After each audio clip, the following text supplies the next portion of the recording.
Hi, folks. Welcome back. Good morning, good afternoon, good evening, and hope you guys are doing fine in this pandemic time.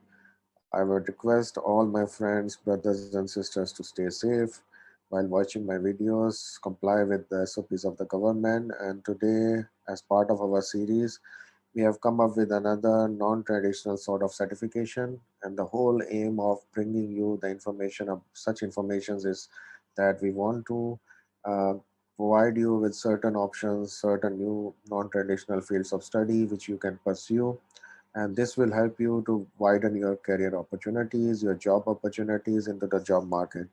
And today we are going to discuss about certified fraud examiners and why it is for professionals. And any side of professional, whether he's a chartered accountant, is working in a cybersecurity field, IT, supply chain, he can become a certified fraud examiner because frauds are commonly happening everywhere. And we are going to discuss what we really mean by fraud and why it has an impact on our lives and how every professional has an equal chances of getting into a fraud sort of instances, and what they can do, how they can utilize the CFE body of knowledge and become a certified fraud examiner, what sort of opportunities they can gain, what can they do an extra as part of their extra income strategy. Because in the pandemic time, in the post-pandemic time, we are going to get lots and lots of companies going into either layoffs, or they are going shutting down their operations, or they are facing financial crunch. So it is always better for us to acquire new and new knowledges which are emerging, so that we can keep our earnings going in a stable manner, and we are able to sustain and take care of our family commitments and family obligations. So let's start the session. So I will formally welcome you to the people who are listening to me and who are watching my video. And this is some of the agenda which we are going to follow for the session today. And let's see uh, about what is actually the certified fraud examiner. So today the whole focus will be on the elements of fraud examination. Certified fraud examiner is a word renowned certification, and it explains how forensics can be useful as a career prospects. And we are going to find out about fraud, certified fraud examiner certification, how we can enhance and how it can help us to enhance our knowledge about CFE, fraud and fraud examination, how and why it is useful for everyone, what are the different career prospects we have, how we can make the fraud examination field as our sustainable career, and use it for our growth. So let's start the session in a more formal way. Now, an introduction about the certified fraud examiner is actually is a credential awarded by the Association of Certified Fraud Examiners, which is in America. Okay, and the ACFE Association is a provider of anti-fraud training and education also. So the certified fraud examiner is responsible for resolving any allegations of fraud, any red flag of fraud, by obtaining evidences, taking statements, writing reports, testifying the findings, and assisting in prevention and detection of fraud and white collar crime. Now, the reason it is more about white collar crime is that it is all about the authority of the people, who sometimes the people misuses it, and they enter into collusion, or they tie up to do and actually hampers the organization, either in terms of money, in terms of reputations, or in terms of anything. So one thing we need to know why CFE is going to be important, because nowadays every information, every sort of profession has to learn IT, because every information is flowing through the information technologies. Either you are using a laptop to connect to a server, or you are using a laptop to do banking, or you are going to use laptop for remote learning. So when we are exposing ourselves and using a cyberspace for communication, so there will be some negative people or some psychic people who will come across and try to gain our privacy, misuse our information, or try to hamper us or harm us in certain ways. So that's why the certified fraud examiner actually becomes more important, because when you are on the online and we are talking about the cyberspace, The most difficult part is to preserve the evidences, because if I am sitting in front of the laptop and I am using anybody's else credentials to authorize myself or authenticate myself into the server, so the server will only identify the name of the person who has that credentials and we actually not know who has done the fraud. So that's why this kind of fields are emerging nowadays, because everything is online and everybody wants to actually resolve these issues by hiring certified fraud examiners. So this field is for everyone. This profession can be adopted by everyone, no matter if you are engineer by profession, you are chartered accountant by profession, or you are actually a cyber security expert also, or you are a supply chain professional. So it is equally applicable, useful for everyone.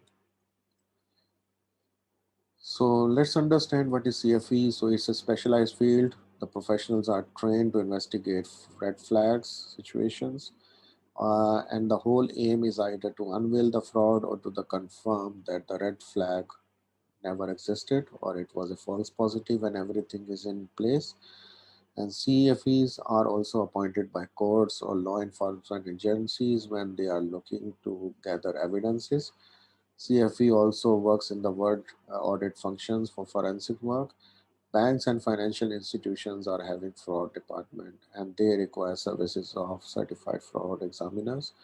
And certified fraud examiner, as I mentioned, is an emerging profession due to increase for fraud instances, because the technologies are advancing and sometimes there is a pressure on this pandemic time on ourselves or any other person to meet the expenses which we are incurring, and this is happening due to layoffs, maybe it is happening due to people are not paid salaries on time or they are not able to feed their financial commitment. And the truth is that the regulations are evolving for prevention of fraud instances. So in the future, what I am expecting is that CFE will be a requirement across all the major countries or all the developed countries and also in the underdeveloped countries also. So it has a very good potential.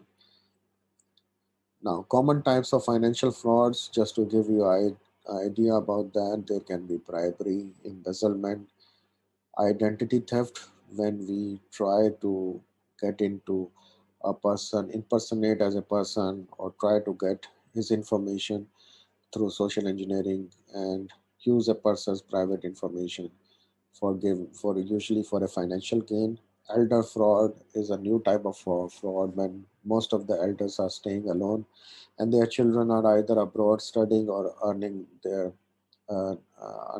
doing their job in the outside of the country or in the third world or in the USA or Canada, and they come to know that these are elders, so they will target them because they can promise them that they will give them some goods or service or financial benefits which never existed, and they, because these people are already old, so they may become an easy target for the fraudsters. So we will discuss about this in detail. So money launderings are coming up. Everybody is interested to know who is your customer, why he's sending you money, how the money is being earned.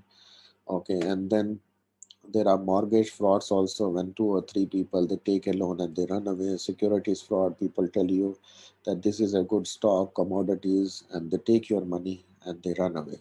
And then the tax evasions, where the illegal non-payment or underpayment of tax, and you try to just save this money and don't pay the tax. So that's why the fraud examination has gained like lots and lots of uh, attention across the world.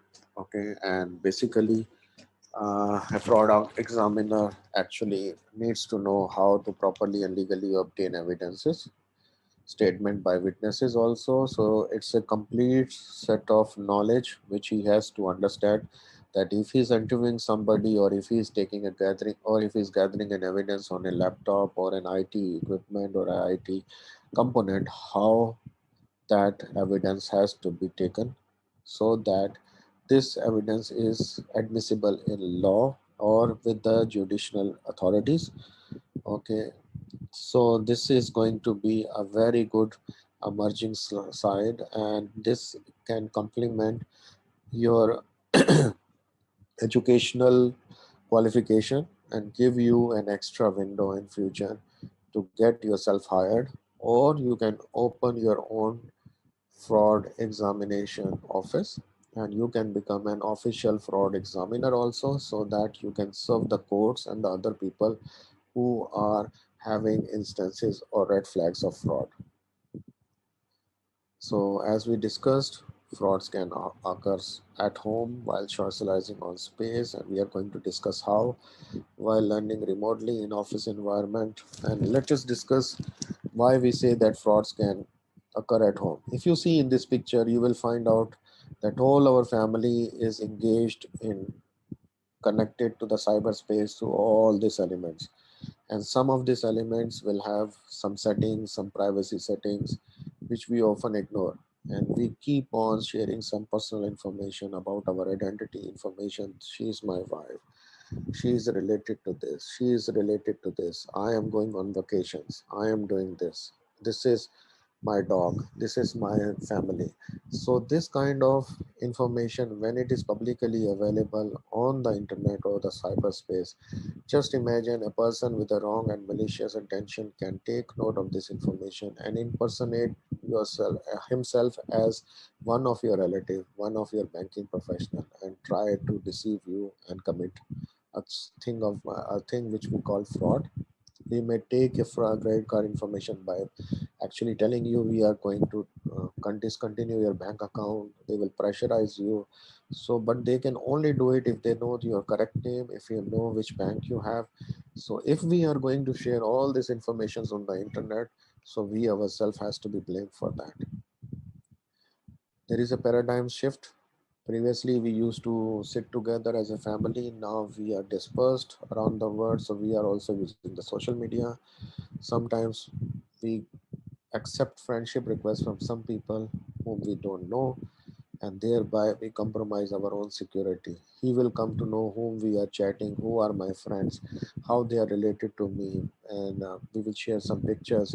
So it is very easy for these people to understand, and we are actually inviting those malicious people to commit something with us. So, and they will call your family and saying that your father has an accident, or this is an accident and he's in the hospital. So can you come and can you show me your credit card number? Can you tell me your credit card number so can I can bail the bill? And all this nonsense types of things will happen online. And we at that time, because of the pressure, don't expect that we will remain calm or we will behave normally. It's an abnormal situation, and this is going to have a very bad impact. Even though if it is not fraud also, it can be invasion of your privacy. So learning and education, we are not learning face to face, we are using an electronic devices, and we don't know while contacting to the school or in between somebody takes care or takes hold of our usernames and passwords, and they can take our pictures and all these things. So they can actually, it's also called a fraud in terms of invasion of privacy. And in Europe and all this thing, there are punishable acts also. And soonly we have heard that in Middle East also there is a privacy acts, and there are cyber acts, so that people are not supposed to invade or take your picture without taking a consent from you. Even they cannot even record the statement without taking the consent of the speaker. So if today I am speaking and I am recording this one, and if somebody is recording, there is a difference now. If I am recording by myself, so I have given myself the consent, but if somebody is recording my statement, my lectures, so he has to take my consent, because then if he doesn't take that consent, it's a punishable law in any part of the world.